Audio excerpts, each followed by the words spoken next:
Hi everyone, my name is Bobby Howell, W9GRH, and I'd like to welcome you to the amateur radio portion of my YouTube channel. In this video, what I'd like to do is draw your attention to this assembly right here that I've put together, and like to explain what I've done and why. As you can see, it appears to be a series of shelves where equipment is stacked in a vertical fashion. Down here at the bottom I have a power supply made by Samelex. It's a nice healthy power supply to power the other equipment. I have an LDG Z-100A tuner here. Then also the Yaesu FT891 transmitter. It's good for 160 through 6 meters. And I've put this together in the way I have because I wanted a couple of things. I wanted portability. I wanted something that I thought looked nice, and so I used some lumber here and stained it and so forth. And I like the way it looks. That's just me. Maybe you like it. Maybe it's not your thing exactly. But one of the things about this assembly, and I'll show you some other photos, I'll show you the rear of it and side shots and all kind of things like that, is that all the cabling is already in place for everything, except if I choose to use the power supply, I need to attach the AC cable for that. And it's a plug-in type cable, so it's real simple, modular plug-in type cable. And the antenna connection. I just connect an antenna to it, the power cable. If I have commercial power available, I'm ready to go. If I choose to use a battery, there are a couple of wires that I have to lift off of a terminal that is, to disconnect the power supply. Then I can run off of batteries. Everything is DC powered from batteries. So I think it's versatile, and my opinion, it's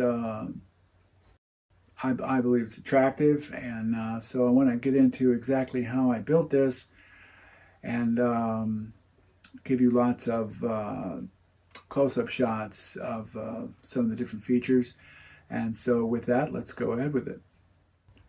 So here's an overall view of the rear of the assembly. All the cabling is in place once again, except for the AC power cord and the antenna.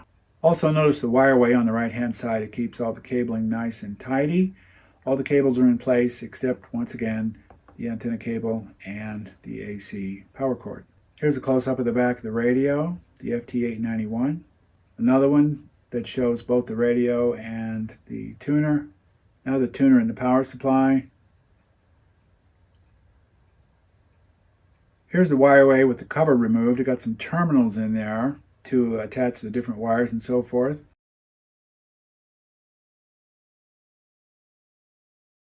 The fuse holders are rather big. Those are automotive type fuse holders. They came with the radio. I may go to something else in the future that's a little smaller to conserve space. This is excess cable that's been wound up that connects the radio to the tuner so that it can automatically tune when you change bands. All thread was used, or threaded rod, to attach these three shelf units together. I used fender washers, lock washer, and quarter 20 common ordinary nut for that. You also see some polyflow tubing that I put on the outside so that you didn't scrape your hand against the threads of the threaded rod. Very top of the unit I used cap nuts. Thought it looked a little better than just ordinary common quarter 20 nuts. On the bottom of the unit I just used nylock, or some people call them aviation nuts. Nylock quarter 20 nuts on the bottom that are very secure. Here's a look at the bottom of the unit. 4 rubber feet that I attached on there. Close up of one of the rubber feet.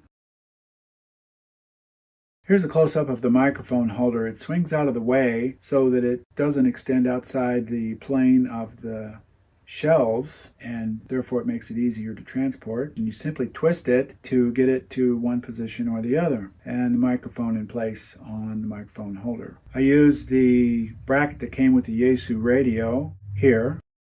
Here are some aftermarket brackets that I bought and installed. Another shot of that. Close-up of the power supply, the front. Close-up of the tuner, close-up of the radio, tuned to the 40-meter band. No antennas connected here, so there's no signal. And I thought I would personalize it with my call sign. I started out with a piece of lumber. It's a pretty nice piece. I got it down at the local big box store. New Zealand pine is what it said on it. Real nice piece. Should be for 4 foot by 10.5 inches for over 20 bucks. But here I've cut it into 4 pieces with 1 piece left over. Here is where I'm measuring to determine where to mount the power supply, the radio, and the antenna tuner. I don't have any photos of it, but I obviously stained this wood. I used some Minwax stain and some polyurethane coating on it after that. I used 2 coats of stain.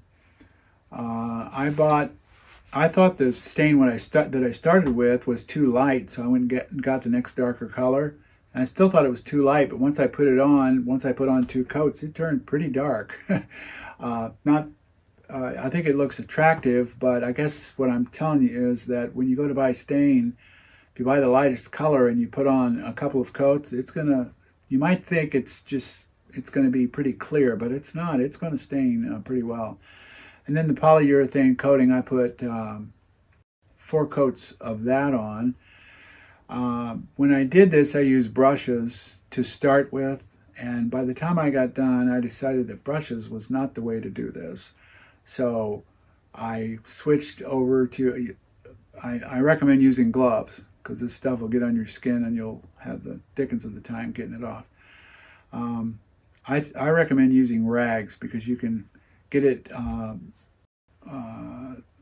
spread over the wood a lot better, I think, and any drips or excess can wipe off pretty easily. So now I'd like to talk about transporting this unit around. Here you see a photo where I'm easily able to grab a hold of the threaded rod in the middle and transport this unit from place to place. I found a surplus bedspread that we had laying around that I was able to use to wrap this unit and then be able to transport it from place to place. This particular bedspread is made of velour and it's very thin, so I folded it in half. When it's folded in half, it's about 3.5 feet by 7.5 feet. Now here you see the unit laid down on the velour, and pay attention to where the microphone is, especially because when the microphone has been wrapped up in this, I'm going to have 1 layer wrap of the bedspread on this assembly before I put the microphone on it. Here you see the microphone holder is folded out of the way. And just to give you an idea, I've shown the microphone placed in such a way as to where it is protected in a small recess of this assembly. That's before the velour is wrapped on it. Now here's the microphone after 1 layer of the velour bedspread is wrapped onto the assembly. And then I start wrapping.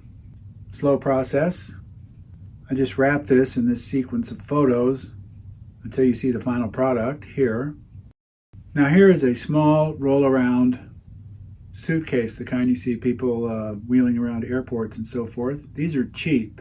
You can get these at garage sales. I see them all the time for $4 or $5 each. This one accommodates the radio assembly and the velour wrapping quite nicely, and it fits in rather snugly. Here's the entire unit zipped up. Here's the unit with the handle extended, just to give you an idea what it looks like when you wheel it around. If you don't have the luxury of wheeling it around, like over uneven ground or something, you can carry it, as you see here, or as you see here. These photos show that the handle folds away, as most of these do, and then a cover zips up over it. Well, that's an overview of this amateur radio equipment assembly. I hope you like this video. Please hit the thumbs up and please subscribe. I will have more videos coming, and the next video I'm going to take this out in the field and demonstrate it and show you exactly some of the results I get with it. And I'd like to hear from you. Leave your comments down below, and I look forward to seeing you on the next video. This is Bobby Howe, W9GRH 73.